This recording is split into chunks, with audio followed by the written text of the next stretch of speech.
SaugvionBlanc.com. 5 Chianti Classicos, 2 vintages, 1 glass, 1 taster, 1 spittoon. Let's get into them. First one, this is Tesco's own label, 2010 vintage, bottled by SI3537, whoever that is. Let's give it a whirl.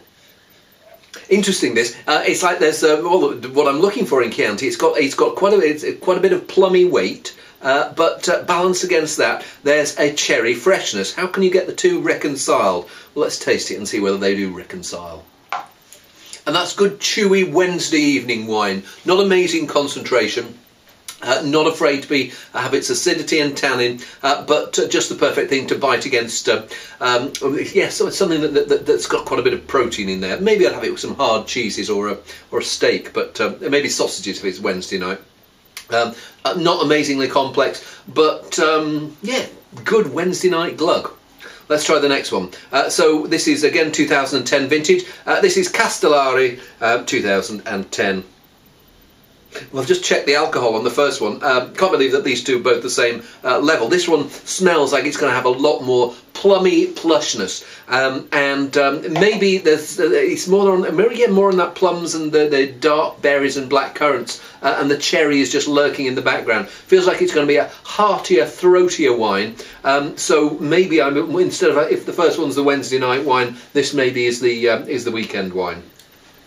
And I think it's got roughly similar levels of tannin and acidity, but it's got more flesh on those bones, so you don't notice them as much. But you do notice the yeah, there's a touch of vanilla in there. I don't know whether that's from oak or whether it's from something that's in the grapes in the first place.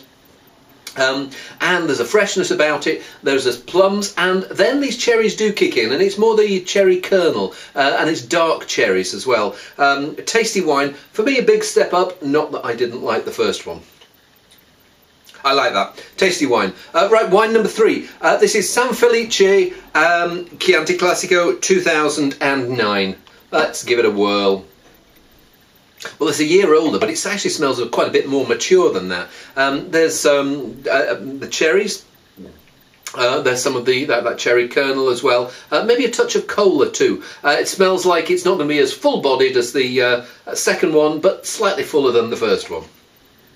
What's an interesting one, that one. I get that cola, the cherries. There is a touch of Brettanomyces I find in there, adding a little bit of funkiness and maybe some meatiness. And then there are some more interesting things that lurk in the background. Things like herbs, a bit of spice as well.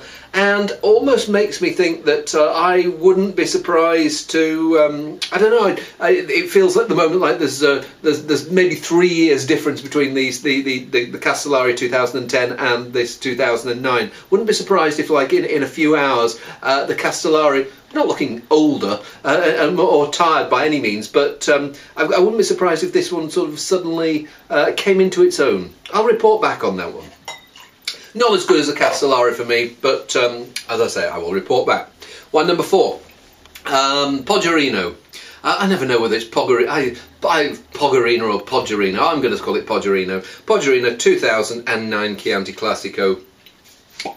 This feels light and charming, almost once upon a time, actually not too long ago, but in the late 80s and 90s, it seemed like Chianti Classico wanted to try and ape Bordeaux. Now, there are quite a few wines which, thanks to the way in which the wines are being made, thanks to the way in which people have sorted out which clones of Sangiovese grow best on which soils. There's almost like a Burgundian type of fragrance and earthiness that's coming through in the wine, and I get that slight delicacy, more Burgundian delicacy here. Maybe the Castellari is more in the Bordeaux mould. Here, yes, a nice fragrant, gentle. There's a juicy cherry character, maybe a few other red berries in there, but undercurrents of earthiness. Yum, yum, yum.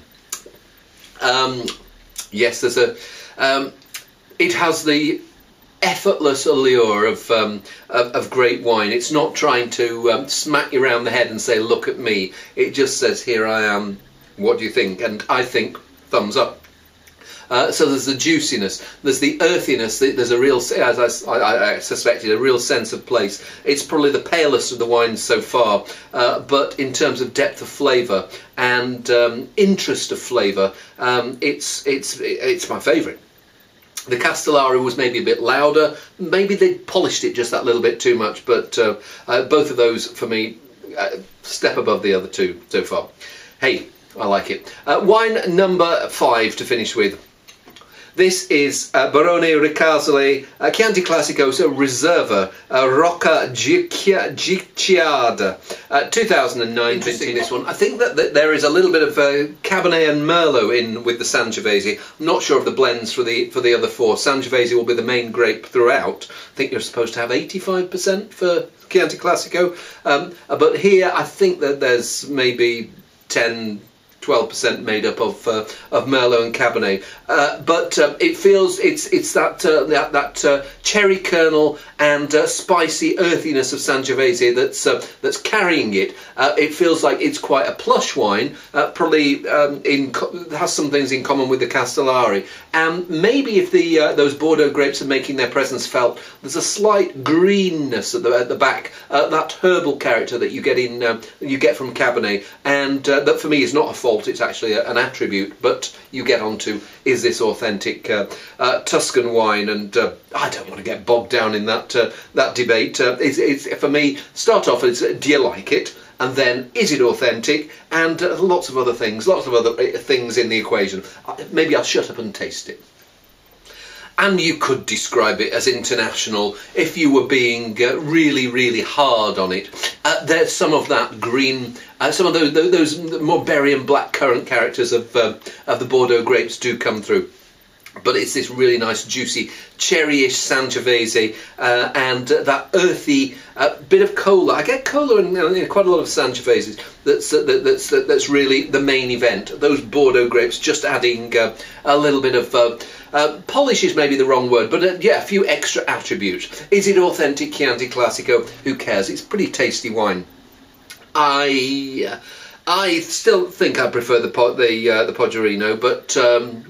Nice set of 5 wines. I think I'll be setting into the Poggioino first this evening, but I've got 4 other wines to fall back on if that lets me down. It's easy.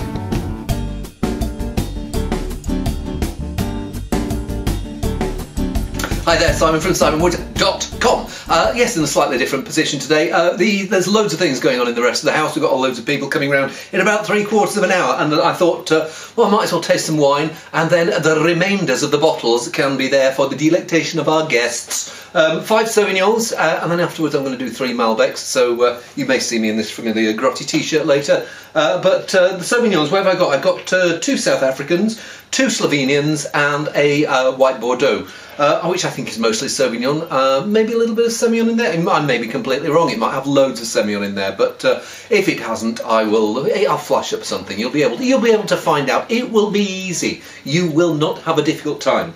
Maybe I'm going to have a difficult time with these 5 wines. I'd better set into them and shut up, hadn't I? First one, first 2 of the South Africans, both 2013s, and it's Fairview Sauvignon from Darling. Let's give it a whirl. Well, I almost didn't need to put it near my nose. I could, as soon as I twisted the screw cap off, this herby, intense citrus. Yeah, they have this their own equivalent of the garrigue in South Africa. And there's this smell of South African scrubland coming through here. Fynbos is it called?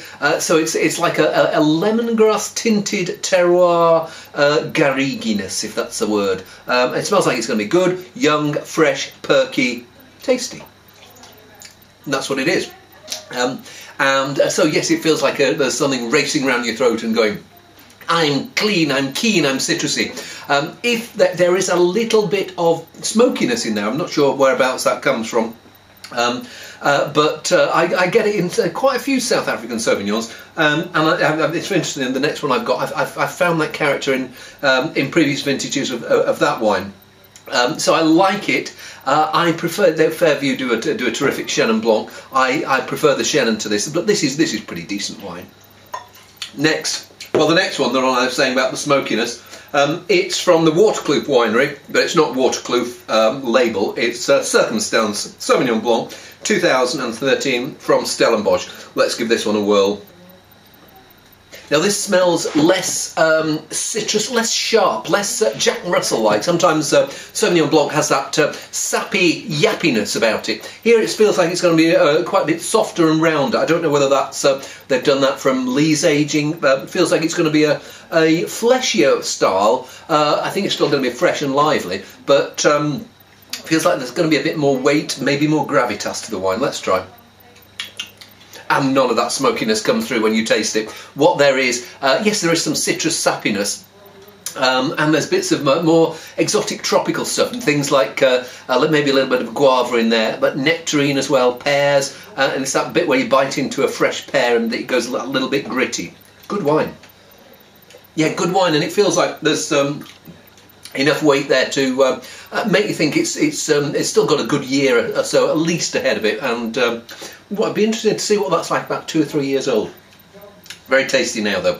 Right, next one, we are in Slovenia. I've got two from this winery, the Pullus winery, and I'm imagining that one is oaked and one's unoaked, and I have to be honest, my Slovenian's not all that hot, so I can't translate what's on the back label, but I'll just dig in. This is 2012 dry Sauvignon.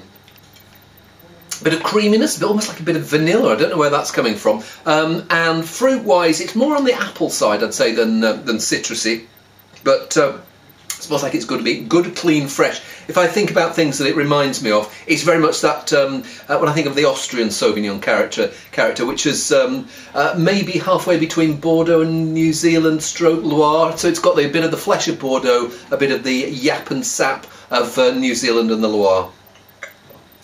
And that's tasty wine. What's good about it is, yes, it's got the flesh and it's got the fresh. And it's got this, golly, earthy's the wrong word, but it's got an undercurrent of something that's life beyond fruit. It feels like it's come from a place rather than a factory.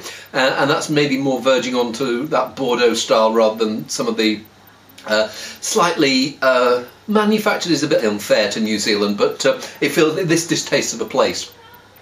So there's a juiciness, and yes, these quite exotic characters in there. Rhubarb as well, plum, Victoria plum. I don't know quite where that's coming from, but there's this fresh plumminess. Not sweet, dark plums, but yeah, this greengagey plum. I like that. Let's see whether I like wine number 4. So we're in Grave here in Bordeaux. This is Clos Floridine Grand Vin de Grave by Denis Dubourdieu. And I'm pretty sure that there's a hefty whack of Sauvignon in here, but I'm fully prepared to be proved wrong. Anyway, let's try it. Yeah, quite different for me, white Bordeaux aromas. Tinned pears, and I don't know quite where that tinned pear character comes from, and I can't remember the last time I actually had a tinned pear, but there is that, juicy sappiness of tinned pear. So it's got some of that sweet sugar syrup flesh, but it's not sweet in by any sense. It's just that it smells like sweet pears. Does that make sense? Better taste it, haven't I? And the smokiness of the oak kicks in, particularly when you taste it. And there's this undercurrent of sappiness. So I was saying about the pears, when you taste it, that's when the green gauge and things like that kick in. Feels like a good wine for now, but it's going to be an even better wine in a couple of years, I think. I'm not. If it's 2012, it won't have been out of the oak for all that long. We are 30th of December here, 2013.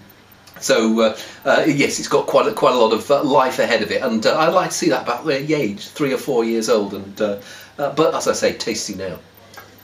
We like, let's see if we like wine number 5. So back with the Pullus winery.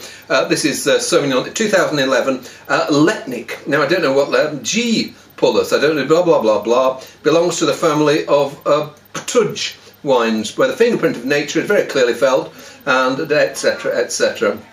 And rich flavour seeks out the G sensory points of every wine lover. So wine to hit your G spot, in other words. Let's see whether it hits my personal G spot. Now it feels like there's some late harvest fruit in here, because you're getting, as well as the regular citrusy apple Sauvignon, you're getting so much broader shouldered. Yes, less of the sappy, yappy Jack Russell type of dog, and yes, something that's got a little bit more, lurcher or something like that. Something that's got weight and presence, but it's still got a little bit of sleekness to it. I'm still sniffing it because more and more things are coming out. You're getting these quite exotic things like elderflower, maybe a little bit of, I mentioned rhubarb before, and plum. I'm getting a little bit of those coming through as well. And it feels to be more and more richness coming out with each. Actually, let's have a look at each sniff. Let's have a look at the alcohol, 14%. So yes, it's wonder whether there's some ever so slightly either botrytised or shriveled up grapes in there just to give it a little bit more weight and presence. Good rounded, rich, honeyed style, and then finishes dry.